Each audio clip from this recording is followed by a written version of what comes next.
We're talking about your youth guarantee. Every youngster guaranteed a college place or an apprenticeship or a one-in-one support to find a job. Anyone out of work for 18 months given a paid working placement. This is because about 1 in 8 of this group. But what is the actual age group, Chancellor, and how much will this cost in year one? Good morning.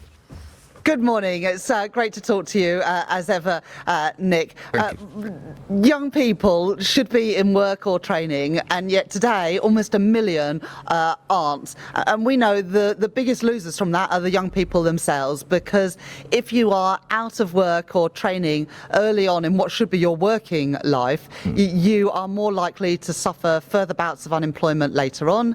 You're going to earn less, and you're likely to suffer with mental health problems as well. And so I want to support those 1 in 8 young people, and let's just reflect on that. 1 in 8 young people today. But what is young? Is it 18 through 18 to 24? 8 to 24. 18 to 24, right. Okay. Yes. And this is about saying that in that first period of time when you're out of work, you'll be offered a place at a training college or skills training, and this is possible because of the investment we put in at the spending review earlier this year, just before the summer. I put record amounts of money into skills, apprenticeships and training, and I'm now today setting out how we are going to use that money. And how much will it cost? Particularly this guarantee, how much will it cost in year one, Chancellor? All of the money I will set out in the budget, but the skills and the training, that's already been allocated through the budget and through the spending review that I set out just before the summer. So we do know what it's costing, year one?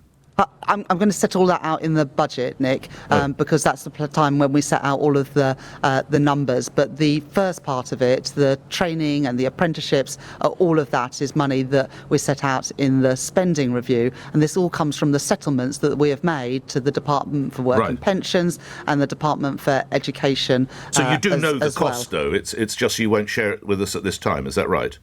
Well, these things we funded at the spending review, and now I'm setting out how we are using that money, Nick. So this is not about spending new money. This is about how we're allocating the money. So how much is it then? If it's not about spending new money, how much is it?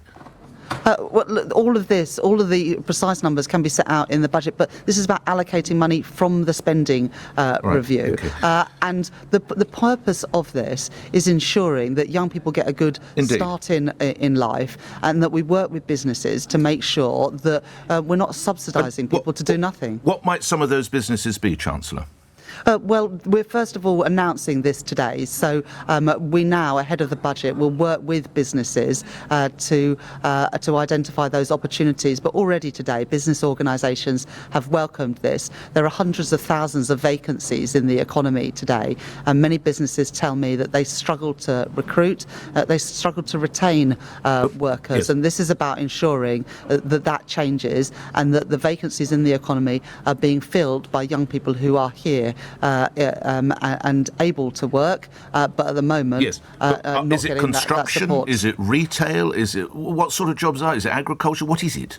Well, all of those sectors and businesses of all sizes as well, Nick. We've already had this being welcomed by business organisations, but we're only just announcing this today, Nick, and so we will now work with businesses to create these opportunities. This would be the businesses such as Next. The Lord Wolfson, the chief executive, says that your policies are, quotes, risk-fueling years of anaemic growth. Lord Rose, who used to run Marks and Spencer's and Asda, who says your policies leave the country, quotes, drinking at the last chance saloon. Giles Hurley, the boss of Aldi, who says your policies will find their way onto the prices on my shelves. You expect these people now to bail you out and give them jobs, do you? Well, if you look at some of those companies, they've announced very, very good results in recent weeks and months, and I welcome that, and I want British businesses to do well. That's why we've been going around the world doing trade deals to help those businesses to expand and export overseas, as well as growing their businesses here. Just 2 weeks ago, we had £150 billion worth of investment into the UK just from US businesses. Those businesses can choose anywhere in the world to invest, and they're choosing Britain, and as they expand their opportunities here and expand their footprint here, they're going to need to recruit people as well. So we'll work with not just British businesses, but businesses from all over the world who are choosing Britain as their place to locate and to create jobs and prosperity. I always enjoy speaking with you. And the last time we spoke, you promised that you would bring about growth our growth is at 0.7%. That's the lowest of any G7 economy. No, the growth in the first half of this year, and the first 2 quarters are the only 2 quarters for which comparable numbers are available. We grew by 1%, and that was the fastest growth in the G7. So that is the most recent numbers available, Nick. But if you look at the growth forecasts, those countries. If you look at the growth forecasts, I'm sorry, let's go to the growth forecast of the OECD. It is, as you rightly say, 1%. Germany is 1.1, Canada 1.2, the US 1.5. Why are we not hitting growth at the same level? Well, actually, if you look at the OECD numbers for the G7 for this year, they're predicting that I think we'll be the second fastest growing economy this year and next. So I don't recognise those numbers that you're putting to me, but we are growing faster than every other G7 economy at the moment. You're growing faster than any other G7 economy. We're growing faster than Germany and US and Canada. Yes, in the first half of this year, for the only period for which data is available, we grew by 1%. That's just in 6 months. That's faster than the US, Japan, Germany, Italy, Canada and France, the other G7 economies. And there's a reason why that's happening. We've had 5 cuts in interest rates in the last year. We've signed trade deals with the biggest trading blocs in the world. With the US, we were the first country to sign a deal. With India, where we now have the best trade deal of any country of the world with that economy, the fastest growing economy in the G20. And we've reset our relations with the EU with a trade deal there as well. So countries around the world are queuing up to do deals with Britain, and that means new opportunities for workers in Britain and for businesses in Britain. I've always known you as a plain-speaking politician. Can you rule out the idea that there will be a VAT rise in November's budget, Chancellor? Well, you'll know we made those commitments in our manifesto, and those manifesto commitments stand. And let me explain why those manifesto something stands until it falls, as my colleague says. So it stands until it falls in reality. You can't. Can you rule it up? Can you rule it out? Well, let me just tell you why we made those commitments and why they're so important to me, Nick. We made those commitments because in the last Parliament, it was the worst Parliament on record for living standards, and working people bore the brunt of that economic mismanagement. And so we made those commitments not to increase the key taxes that working people pay, because we want working people to be better off. And that's why, we are continuing with, standing by, whatever words you want to use, with those commitments, because I am determined that at the end of this Parliament, working people are better off. The last Parliament, they weren't. Already in this Parliament, wages have increased more in the first 10 months than they did in the first 10 years of the previous government. So is food is there more to do? Yes. Well, no. This is real wages. So this is wage real increases. Wages pay in the supermarkets, and that's up by 5.1%. Wait a second, Nick. Real wages are wages that are adjusted for inflation. So real wages have risen by more in the first 10 months of this government. I assure you, my listeners don't feel that when they go to Aldi. No, exactly, and there is more to do. No, absolutely, and there is more. Can you rule out a VAT? And there is more to do. Okay, indeed. Nick. Can you rule out a VAT rise, Chancellor? Well, I've already said, Nick, that we stand by those commitments. Look, I think listeners can hear the commitment that I have made and that I am making. And if you look at my record, at the budget last year, lots of people said we're going to have to break manifesto commitments, we'll have to renege on them. I didn't. And we raised the money that was needed to fill that black hole in the public finances and to invest in our National Health Service and other public services without increasing the taxes that working people pay. That's what I did last year, and those manifesto commitments to make working people better off, they stand. Chancellor, we only have a minute or so left together. The Prime Minister will speak later today of Patriotic renewal. Can you explain what that is?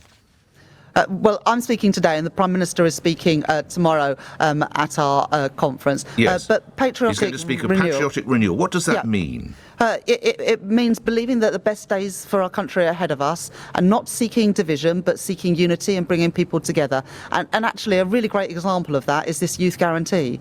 So what it's saying is that we're going to support young people who are here in Britain, support our young people to be able to contribute and make a difference in this world, and not write people off. It's about supporting British businesses, not by pulling up the drawbridge, Nick, but by doing trade deals with countries around the world. And that is what it is being patriotic. Being patriotic, it isn't trying to drive communities apart. Being patriotic isn't about withdrawing from the rest of the world. Being patriotic is being about proud of our country, Right. and convinced that our best days are ahead of us, Okay. and going around the world and seizing those deals and seizing those opportunities for Britain. And the Prime Minister said yesterday that people who support Reform UK's policies, they are racist No, policies. he didn't, Nick. No, Nick, he didn't he said say they're that. racist policies. He said they're racist policies. Racist He didn't say policies. that, but you just said people who support. They said they are racist policies. Does someone supporting them make that a racist? No, absolutely So not. you can But it support is- a racist policy but not be racist? Well, you can support the Reform Party and No, this policy. and not. How can you support a racist policy and not be racist? I think it is a racist policy, and let me tell you why. I Because understand there's lots that. of people. But how can it doesn't matter whether I do. But how could one support a racist policy and not be racist? People support the Reform Party for all sorts of No. reasons. This policy, Not all- Chancellor, these policies, as regards deportations. If you support a racist, I cannot see if you support a racist policy how you're not racist yourself. No. Because people support the Reform Party for all sorts of different reasons, often But this not even policy- knowing the detail of this the policies. But this policy is a racist policy, and you'll have lots of listeners I do. Who might be at work today sitting next to somebody who wasn't born in this country. Their next door neighbour might not have been born in this country. They might be married to somebody who wasn't born in this country. And what Nigel Farage and the Reform Party are saying is that they would deport those people. Yes. No, I That is understand. racist. But you can support that policy, but not be racist yourself. I just want to clarify that. You can support the Reform Party and not No. be That racist. policy. I'm going to just concentrate on the policy itself. Well, no, And I'm the only policy thinking is what a the Prime Minister racist. said yesterday. Well, he said it was a racist policy. I know, but how It can is you support a racist policy policy and not be racist? That's the bit I don't get, Chancellor. Well, do people support that policy? I'm not sure many people do. Lots right. of people support the Reform Party, but we have to push them on their policies. Okay. And I think there are lots of people who back Reform And who would be horrified by the thought that people who came to this country legally, All who right. are working and contributing, would be deported from this country. Okay. And we have to call out Reform Okay. for their policies. And this is a racist policy. It's a But we policy don't know that is whether bad for someone can- our, yeah. and it's Okay. bad for our country. And we need to call that out. And lastly, the Prime Minister indicated last week that when it comes to economic policies, Andy Burnham is like Liz Truss 2.0. You're an economic expert as Chancellor. Was the Prime Minister right on that, Rachel Reeves? Well, anybody who starts making commitments around spending and saying that we should just borrow more, that makes no economic sense. When people voted Labour last year, I said that you could trust us with the public finances, trust them with their money, and that's why I have sought to always ensure that the numbers So Mr. add Burnham's up. policies are Trusk-esque, if there is Well, such if a he's word. saying that we should, so it's a new word. It is, isn't it? I'm glad you smiled because I didn't know if the word worked, so I sense it probably did. Truss-esque.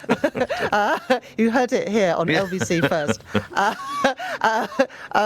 Anybody that says you could just borrow more, I do think that risks going the way of Liz Truss. Already, Nick, £1 in every 10 that government spends is on financing the debt that was racked up by the previous Conservative government. There's nothing progressive, nothing Labour about that. I want to bring that debt down. I want to bring those borrowing costs down. That means having to make difficult decisions and having to say no. And whoever's Chancellor of the Exchequer, they need to be able to say no to colleagues and need to be able to say no to good causes, because we've always got to make sure the numbers add up. And with me as Chancellor, they always will.